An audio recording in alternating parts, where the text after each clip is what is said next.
Okay, FM 101.7. Honorable Pius Enam Hajire, Minister, Memoakwaba. Yeah, what I'm messaging you. Nabokode. Yamiado, Jumanu ne Dawson kakra. You kakra, Igusua. What you say, you need with the Munyamfo, lawyer Tamaklu, Etchin Como.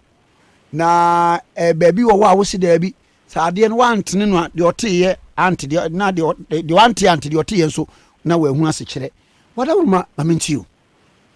Of I am part the time mami nche yesi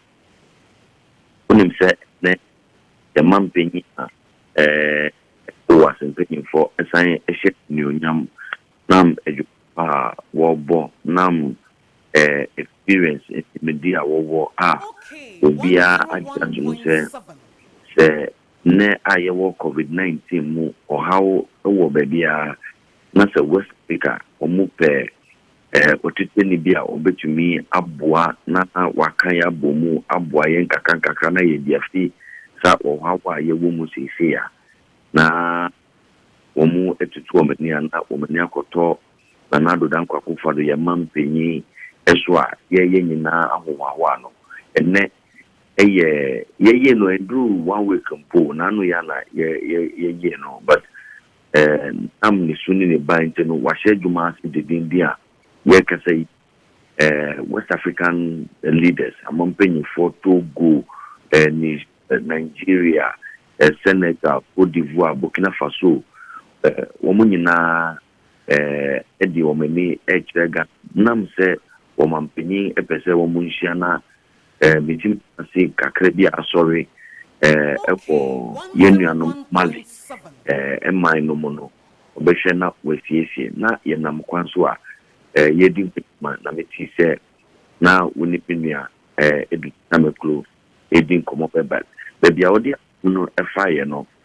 se yamfe atini na ende na bekwa ko se ya yedi service to the people of Ghana because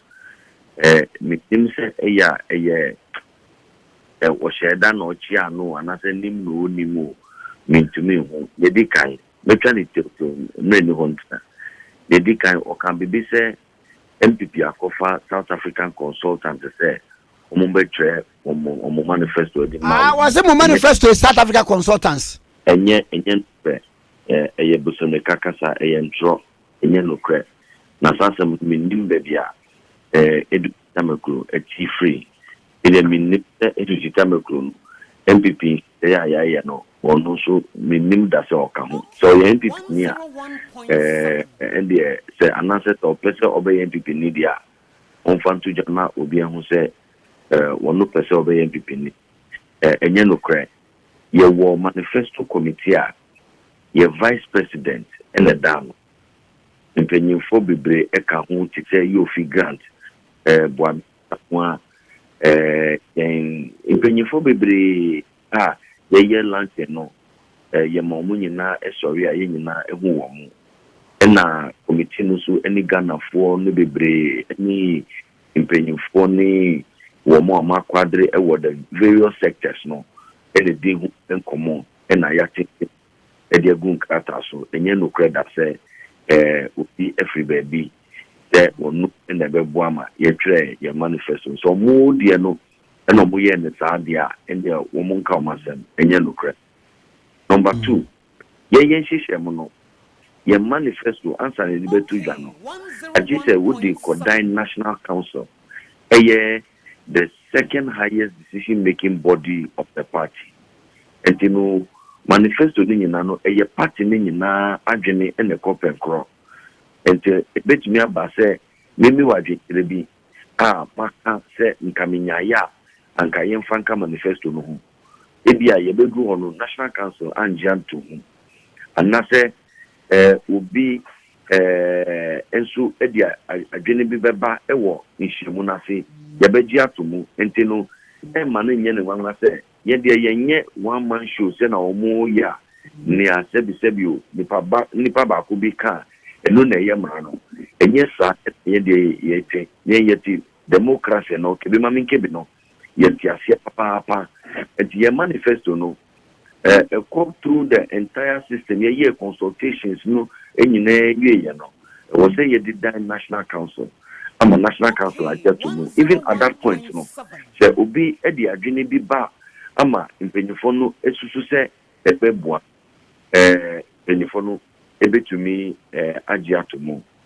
na ɔsan ɛka bibi sɛ afei deɛ obia ɛka wɔn mu manifesto no ho asɛm ɛsɛ yɛyɛ campaign gu masiri kwa what I said the ship is sinking. No, but obi enu ni hu esri a ono ani problem enti media ye kan dia hye nyame enionyam say ye kan di hwanwa ye hu ba bia ye gina idea ye wo egidie mapa say wo hwe adwuma pa na na do abo na wo hwe ebo a ya hya eye realistic a obi atumi agi atomu say nia wa ye bi pen na efre no aye boafo na enye ndada asem nkonto po asem a obi betima gu kraka so na ye begina so ato aba ama no ye de ye warehemu se ye to aba na ene na se ye to no December 7 wa ya hwe ya 1 million na ye di twa o mampanyi Mahama unprecedented de bi see da e wa ya bakosem kra na ye beba no kra no ebe su chain sa 1 million no enti no wonu no ne ho no nsre na ontia sese nkrofo esiri wo mo manifesto na ofu se ya depedi ontie ni amanfo no ka na yie obehu se ye huru wo mo ye esiri wo mo ye dikan amanfo ka se ni amu kan mu ni credibility na se kwatre kwase obema wontuma obetie ne din enti se amanfo esiri wo nam se MPP manifesto ni de emu da ho potoka se mu yesi self explanatory ejidie mapa wo ho edima ade no enti nipa asomutwe a mumudie no na nkofo afei na wo mu bisa question because ni amu tregun krata so no ensisisu beyond the fact that credibility kwano eni hono ni amu ankasa mu ntimegu krata so no ensisisu ebi ni se mu se mu ba mu be cancel free SHS afei ya bisa mu ada be na mu be cancel obi si 2 years obi si 1 year obi si afei de ye kwakoye constitutional amendment of entrenched positions etino unim ni omoka consistency no do so bebre ade no nsiso nam se wo man dwini ankwachire sebi o a populist adibia wo mudi tumu se wo mudi dada nkofo nti wo man hyeda andwene ho anka enya afei na nkofo bebisamo na mu be ka se ansana ye betumi dia call private school no ye be kwa entrenched clauses in the constitution, we will make it happen. If we have to cause amendments to be done, we will have to go. Afena muka if. Etese ni amuan kasa muka kwano muntiasie. Ebiom musaka se yeba university yeba mana ko ni free. Afi yenkotia musi afi first year nepe 2020-2021 no na mo be free. Ye bisam what is the total number of students here? Omuwo tertiary schools and universities kwa munim. And mo ka the track keke. After ye bisam say how about people in the private universities? And no so no omuso kan insisia mo ye no ho. Muti mo ma ye mre kakra ye kodwin mu aba ye ba ye nimpanyi ye wini aba na ye beti nkonya na ye nimpanyifo no adiscuss say ye de omo be ka ho na say ye fa omo nka ho ankofo esre mu no nam say ye esre wunti no wufu say wu manifesto no na ye popular manifesto debi is because nkofo engineer mo aka mo omo ntiase so they are very right to say omo ebisa kosa etikosa na omo bisa no enumpo na o say tumi kire mo say ni amu ka no say bi ababi anim nto aso entisu entinu say no na eyewu gauge say the bia wo bi radio station nkofo ebisa ndc forces say asikire say ndc forces say da ben eni na asikire say na atifo na enu nkire say amanfo edi o manifesto no atumu in fact ekire say o manifesto no ehu ewa nsemu pi entinu wonche nsu na like I said before no me see Ghana for the dia who could be as say no atemba kwa mo kan say kwatekwa so so obema wontuma wo betie ni din na anu ya yesi free SHS mo Steinbeck ka say enya dia ebetumi aba so agi said 20 years now no 2018 o mampenyin dada wo say wonu ye manu 2 billion cedis won fan ko share free tickets mu me ne ye me ya me ko che me jiri wo ka me ntia say enu a me ti ya o mampenyin mahama say onu na di free tickets ba ye e je say ade no ye buye ni me tia so no na ye sa twam tro e di ka ho say nipa betumi ahwe nyame anim na wabo obie na no we tibe che conscience bi ani ho on feri nyame ensuo nyame kwan bia so ebie na no ehwe nyame ni Ghana fo anim aka che ye say FSHS ya ye no ye mai mu sei wu Mr. Mahama wu na odi ba ye I mean what kind of desperation ebetumi ama obi ebetumi atantro kese say just at me say 2018 Cape Coast wo mampenyin koya wo say wono na different states no ba ye eno a wo kanu Class FM Miami Gani me see o mampenyin koya wo say wono na different states free states the ba ye eno na o ka asem no 2018 okwa prise yen santo abama no NF NDC flag bearer bi omu a nkrofo ti say Joshua Alabi muka say wojina kwa 10% kwa wonya no o kan say they man 2 billion kwa won fan ko share free SHS mo na free SHS no ebegu economy no afre de wata ndani na no say wonu na di free SHS no kwa e ba ye and you know the fact that people are interrogating your manifesto must indicate to you that your manifesto said you institution among for NTS into mo bisa shall be to say Okada promise ya afre de ye be ka che say Okada ecosystem no esum aye say entinu Jomahama di mra ba ye say yentwa Okada mu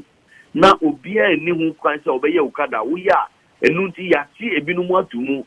ye ti ebinu mu adi omusika kese no that time no sa adwin a menua ebigita meko kana no peyi no sa emre no na sa adwin na ekolivu ana na adwin kwahi na o ma edwire hu enti na o mu nim se Okada na ewo ecosystem etese wo mu ye nkrofo a sebi o wo mu sori na bibi ba o mu timu pe na o ma ye o mu edwire hu eche na o ma ko no o mu ana se de en it tells you say credibility no nkrofo Ghana fo hu say sebi we mu ye di o mu dia enye ye because they have not proven say politics o mu de background no yade a o mu eta adwine hu kwechire chese nanu ya musi free SHS ene musi mu betumi aye restoration of allowances mu musi entumi bada in fact wo di presidency kra e di sin line so say the nunti obelusu aba no obelusu obi aya wo san say o ende wo ba ba ye nursing training usi untumi nyeda wa cancel obi aya afi de usi okay wo ba wo chese wo de wo ankasa no untumi nye ade bi untumi create any creative solution to any problem here. So be here there now the Uber say okay me them back to us. Ghana for no, that is not the kind of leadership we are looking for. We are looking for leaders that can take creative and innovative solutions to the problems of this country. Sabi enye say obi aye na wo say obi ba be to aso copy amemu enye no na ye pe na say etata amemu ontwina de no ho nkwechire na wo sorry prekope na bigaba otrimu na wakwa akoye enye nubi na Ghana for epewu afa bia asem kura wo bisa no kura na wo ti asem no eye we no eye atem didi a ye mampenyin dada Mr. Mahama edima achimfo ananka me de ubisa menua edijita makro na mehwe nim se obuo ni enidie kwaso nanka wodi chopa na se na wo kan ye no wo bube se ajubrew enema abakọ enti na media minim se anka anopedia obuo ni enidie kwaso ahombrase kwaso o minionum yanye ne ye mu fanche na yesu ye dibia aka ho se wo mu de sebi bibia afi na omusu ya nkakra enti no ye mfache wo. Look at the level of intransigence tintintinti wo san di o matemu kra no pe se wo mu ye wo ye kire no ye irresponsible action. Just what I do on my temaka. Me didn't hook up in theatre, but I am in one and any decay, yet you come. ena ye man penyin dada Mr. Mahama eko share nkofo bi echi o kai kwa mezu wakodi atimfo nyina atem ama ye frɛ no twimamintwi ansana womudi echopa bi koye ye bi no mu be mu se o se na me kan no afi na omu sua enti no ye mfa nche wo mu enu ekire no wo penyina nkasa Mr. Mahama wo ka se atimu eho na ye galamse ahimfie ye galamse headquarters na ahimfie na nkasa kra no ye galamse wo ho Mr. Mahama ka asase mu ne pen se me bua ka se me bua edu bebi kwa de oka se atimfo na wo mu ni sebi emu ananum nsuo na onu na di nsuo ko ho ade anye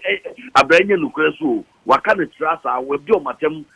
enti no enye me edi kan ni a wo be hu se wo mampanyin dada Mr. Mahama eni NDC fo edi omeni esi atimfo so na nya atimfo nkua wo mu de impaipai mu eni ethnicity ni tribalism de wo fa ne kwa nanu ya ye kwa kotu abai wo mampanyin dada Mr. Mahama okosirim de na okoka ye wo se onu na ye siremni nti entuma no na siremni entuma obi fufuro okoye no wanko kan kyerɛkyerɛ mu ye nuanu mu sɛ o we na metumi ayama mu saba no akonfirm na etukoye no anya bia wo mu beba anase one village one dam no beba ye de bebeka ho anase Fualugu dam a ewo ho sese no me yebi anase issue the biggest water project in the whole of the northern sector and another ediko tamale say anase the first time wa yenya interchange ewo yenuanu mu ho ewo northern sector no northern regions the 5 regions of the first time wa yenya interchange ye ediko ho no bibisa misumeye onu okoye no wo se wo yetremu ninti yeto abama no nchechemu any impaipai mu divisive politics and oye nanu ya ye trading wo hu se Volta region tisi ade se bi ye see ye pe impumtuo ye pe edumapa ye pe obi a obema ye manu mu eni ye nuanu mu be koskwa ontu asempo anase damampo ye pe abaya odi infasuo edi bebre ye ntino nkofo no bebre na esusu se afeni mu betu edi ama MPP ewo from Anthem no wokoye no wankoka bibi papa bi ankyere wo mu se o biba si defense na akofo hyasia nana do so abeye bi anase enema ahudo bibria ye eastern corridor ya ntumi anya nana kufa do ba ya ye kiche mu into 4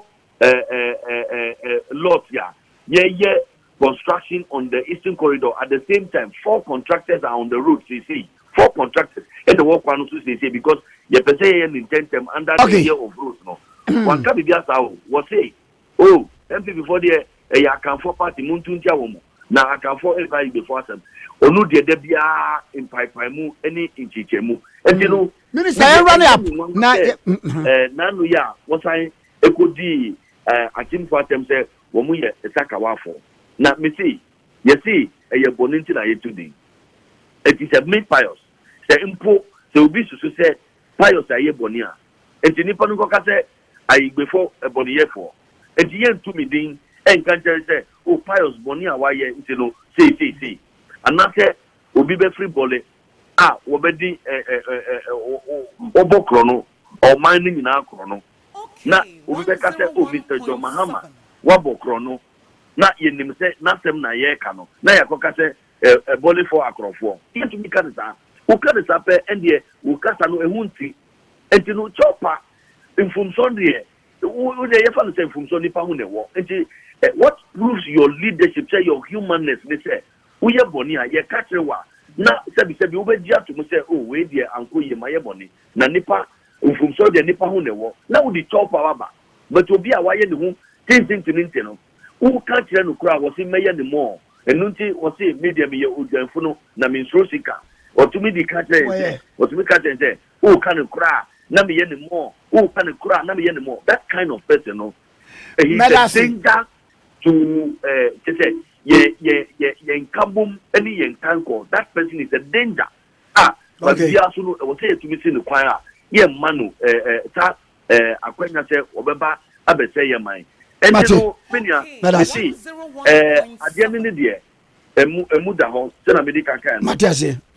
sa irresponsible talk no enye nu ene be wini aba no abatro mbate na nka omunya ya ne be boa wo mo no ene ne se wo mo di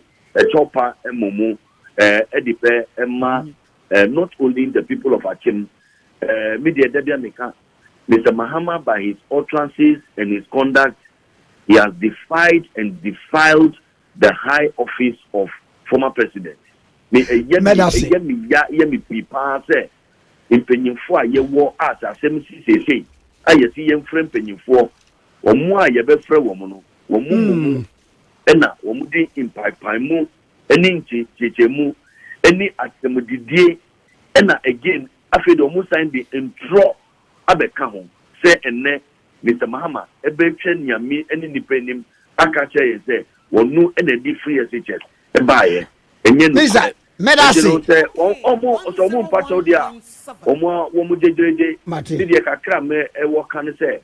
yemfa nche wo mu media say obi beti obi kwan say omi ma wo kwan say wo be ba ha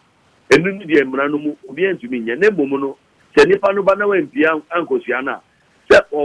obagina timpie so na ono nkwa agina ho kakra so obekofie Matiase de minim se yenua no mu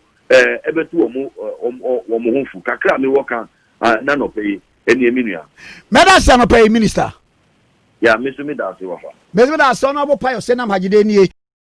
Okay FM 101.7